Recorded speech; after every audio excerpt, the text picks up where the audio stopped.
Good day, Jeffrey Friedman, Senior Market Strategist at RJO Futures, coming to you 2 weeks into the year, the 17th of January. And where is the stock index futures?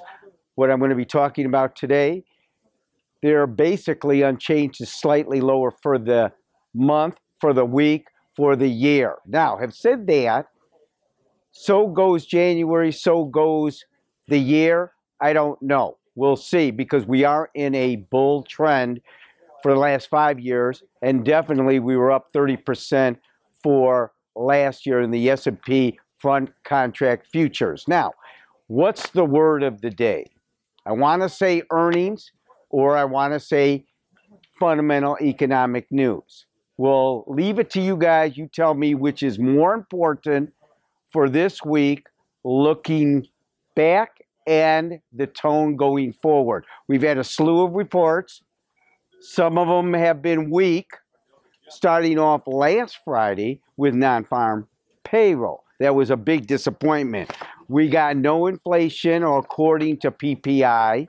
We have NCPI. I mean, they're in line. The Beige Book, Fed, Philadelphia Fed, housing start, permits.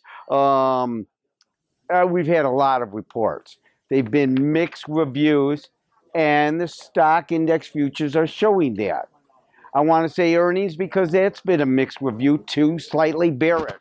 So keep that in mind, okay? Now, we can't seem to get traction after such a bull run for 2013. Let's look at the technicals, because that should help us greatly moving forward. And the only reason I say that is if we get bad news, will the Fed not taper? And if we get good news, will they taper more aggressively? And that's an ongoing event that we will not become clear in the next 2 to 3 to 4 weeks, in my opinion. Now, having said that, let's look at the technicals. Obviously, we closed the year out in the March S&P contract at around 1840. We're at 1835 about. We're down 5 for the year, which has only been 2 to 3 weeks. Now, let's take a look.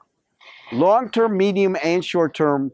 Long-term and medium, we're in a bull market. Short-term, we're in a sideways trend, and we need to get above 1847 to continue and turn the short-term trend into a uptrend versus sideways. On the way down, things to look at: 1830, March S&P future contract, 1820-ish, 21, 22.